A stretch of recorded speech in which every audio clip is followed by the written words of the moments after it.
சின்ன மருமகள்ல அடுத்து என்ன நடக்க போகுதுன்னு வாங்க பார்க்கலாம். இங்க தமிழுக்கு காலேஜில் எல்லாருமே கேக் வெட்டி கொண்டாடுறாங்க. அதை பார்த்துட்டு தமிழ் ரொம்ப சந்தோஷப்படுறாங்க. ஆனாலும் சேது வந்துட்டு தன்னோட பிறந்த நாளை கொண்டாடலை அப்படிங்கிற ஒரு விஷயம் அவங்களுக்குள்ள ஓடிக்கிட்டே இருக்கு. போன வருஷம் அவரு நம்மளோட பிறந்த நாளை அவ்வளவு சிறப்பாக கொண்டாடினாரே அப்படின்னு சொல்லிட்டு தமிழ் மனசுக்குள்ள நினைச்சுக்கிட்டே இருக்காங்க. இந்த பக்கம் பார்த்தா தனம் வந்துட்டு இந்த மாதிரி வசந்தி போட்டு விட்ட காசை எடுத்துட்டு போய் தமிழுக்கு புடவை வாங்குறதுக்காக கடைக்கு போறாங்க. அப்பந்தான் பார்த்தா அப்பத்தா வந்துட்டு அடியை எங்கடி போற அப்படின்னு கேட்கவும், அம்மாச்சி இன்னைக்கு அக்காவுக்கு பிறந்த நாள், அதனால அம்மா காசு போட்டு விட்டாங்க, அந்த காசை எடுத்துட்டு போய் நான் அக்காவுக்கு புடவை வாங்க போறேன் அப்படின்னு தனம் சொல்லவும், தமிழுக்கா பிறந்த நாள், இதை ஏண்டி என்கிட்ட முன்னாடியே சொல்லல அப்படின்னு அப்பத்தா சொல்லிக்கிட்டு இருக்காங்க.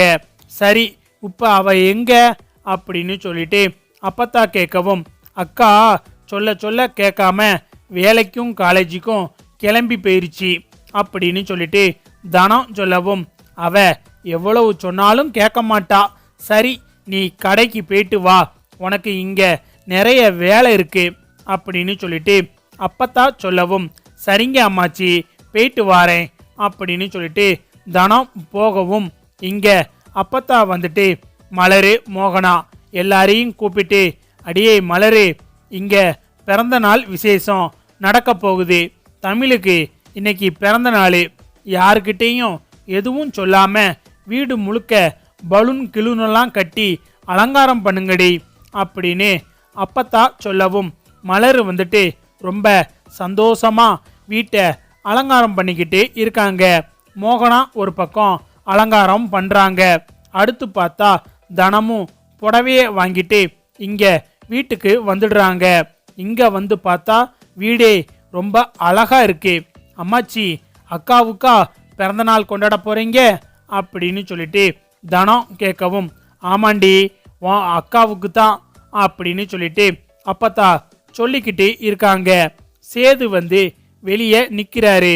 மாமா மாமா நீங்க அக்கா கிட்ட பிறந்தநாள் வாழ்த்து மட்டும் சொல்லுங்க மாமா அப்படின்னு சொல்லிட்டு தனம் கெஞ்சிக்கிட்டு இருக்காங்க. சேது எதுவுமே சொல்லாம அமைதியா நிக்கிறாரு. இந்த பக்கம் பார்த்தா அந்த சாவித்திரியும் தாமரையும் வந்துட்டு புலம்பிக்கிட்டு இருக்காங்க.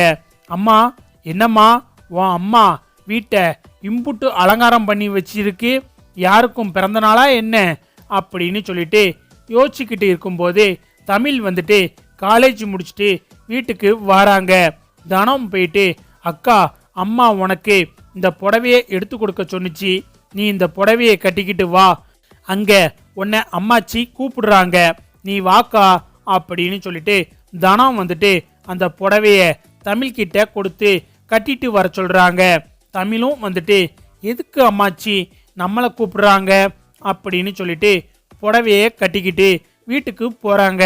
இங்க ஒட்டுமொத்த குடும்பமும் என்னன்னு தெரியாம குழம்பி போய் நிக்கிறாங்க.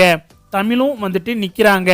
எதுக்கு அம்மாச்சி என்ன கூப்பிட்டீங்க அப்படின்னு சொல்லிட்டு கேட்கும்போது தமிழுக்கு வந்துட்டு கேக்க கொண்டு வந்து அம்மாச்சி வைக்கிறாங்க. கரெக்டா அப்பந்தான் நம்ம ராஜாங்கமும் வராரு. என்னம்மா இது அப்படின்னு கேட்கவும், தமிழுக்கு இன்னைக்கு பிறந்த நாளியா, அதனால தான் தமிழ்ச்செல்வியோட பிறந்த நாளை நான் கொண்டாடலாம்னு ஆசைப்பட்டேன் அப்படின்னு சொல்லிட்டு அப்பத்தா சொல்லவும், அதை கேட்டுட்டு ஈஸ்வரி வந்து அதிர்ச்சியாகி நிற்கிறாங்க.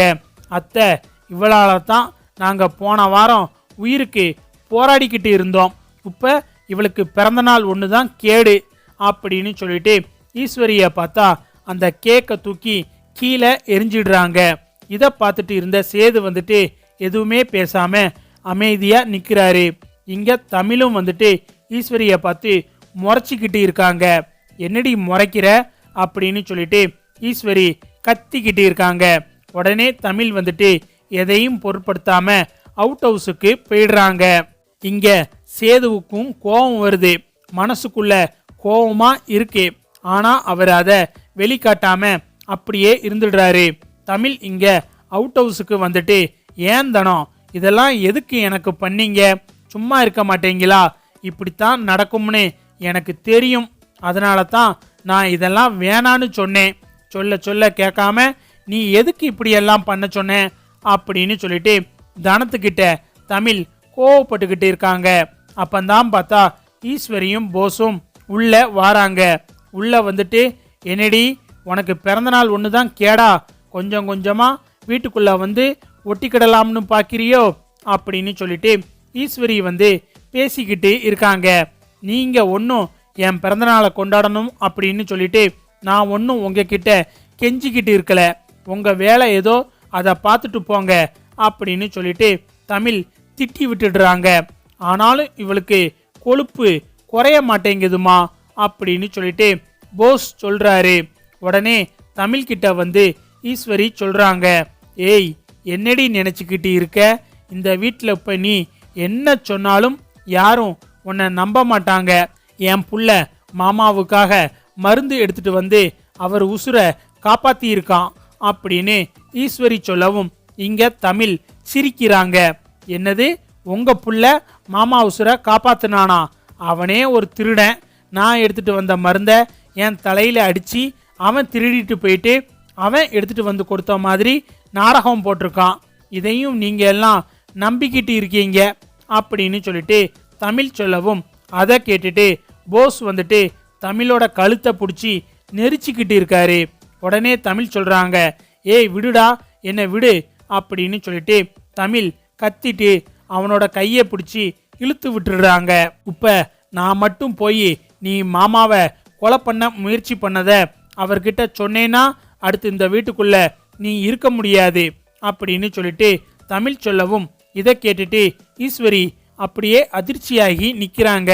என்னடி பண்ண முடியும் உன்னால, என்ன பண்ண முடியும், சொல்ல போறியா, போய் சொல்லு, என் புள்ள ராஜாங்க மாமாவை கொலை பண்ண பார்த்தான்னு சொல்ல போறியா, சொல்லுடி அப்படின்னு சொல்லிட்டு ஈஸ்வரிய பார்த்தா சத்தமா பேசிக்கிட்டு இருக்காங்க. அப்பந்தான் பார்த்தா சேது வந்துடுறாரு. ஈஸ்வரி சொன்ன எல்லாத்தையுமே சேது கேட்டுடுறாரு. என்ன தமிழே, என்ன நடக்குது இங்க அப்படின்னு சொல்லிட்டு சேது தமிழ் கிட்ட கேட்கவும், அது வந்துங்க அப்படின்னு சொல்லிட்டு தமிழ் இழுக்கிறாங்க. போஸை போட்டு சேது அடிச்சு போடுறாரு. என்னடா நினைச்சுக்கிட்டு இருக்க, அப்ப எங்க அப்பாவை நீ தான் கொலை பண்ண பாத்தியா ஆஸ்பத்திரியில அப்படின்னு சொல்லிட்டு சேது ரொம்ப கோவப்படுறாரு. தரன்னு சேது வந்துட்டு ராஜாங்கத்துக்கிட்ட போஸை பிடிச்சி இழுத்துட்டு போறாரு. உடனே ஈஸ்வரி கத்திக்கிட்டே பின்னாடியே போறாங்க. தமிழும் பார்த்தா வீட்டுக்கு போறாங்க. அப்பா இங்க என்ன நடக்குதுன்னு தெரியுமாப்பா, இந்த போஸ் வந்துட்டு ஹாஸ்பிட்டல்ல வச்சு உங்களை கொல்ல வந்தாம்பா அப்படின்னு சொல்லிட்டு சேது சொல்லவும் அதை கேட்டுட்டு ராஜாங்கம் அப்படியே அதிர்ச்சியாகி நிக்கிறாரு.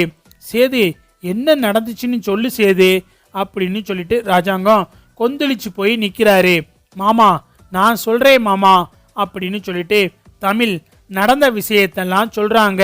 அன்னைக்கு நீங்க ஆஸ்பத்திரியில இருக்கும்போது உங்களை கொலை பண்றதுக்காக இந்த போஸ் கத்தியோட வந்தா மாமா, அப்ப நான் தான் உங்களை காப்பாத்தினே மாமா அப்படின்னு சொல்லிட்டு தமிழ் அங்க நடந்த விஷயத்தையெல்லாம் சொல்லிக்கிட்டு இருக்காங்க.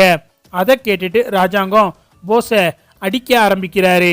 உடனே ஈஸ்வரி வந்துட்டு, மாமா அவன் ஏதோ கூறுகட்டத்தனமா பண்ணிட்டான், ஆனா இப்ப உங்க உசுரை காப்பாத்துறதுக்காக அந்த காட்டுக்குள்ள போய் மருந்து எடுத்துட்டு வந்தான்ல அப்படின்னு சொல்லிட்டு ஈஸ்வரி சொல்லவும், மாமா அதுவும் பொய் மாமா, அந்த மருந்தை எடுத்தது நான் தான் அப்படின்னு சொல்லிட்டு தமிழ் சொல்றாங்க. இதை கேட்டதுமே சேதுவுக்கும் அதிர்ச்சி ஆயிருது. என்ன தமிழ் சொல்ற அப்படின்னு சொல்லிட்டு சேது கேட்குறாரு.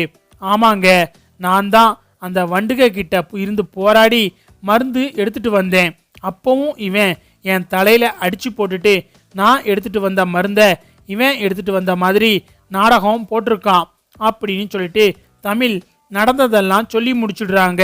உடனே ராஜாங்கம் வந்துட்டு, நம்ம உசுரை இவன் காப்பாத்தி இருக்கான் அப்படின்னு சொல்லிட்டு உன் மேல ஒரு கரிசனை இருந்துச்சு, அதுவும் இப்ப இல்லாம போச்சு, ஒழுங்கு மரியாதையா இந்த வீட்டை விட்டு கிளம்பு அப்படின்னு சொல்லிட்டு ராஜாங்கம் போஸை போட்டு சத்தம் போட்டு விட்டுடுறாரு.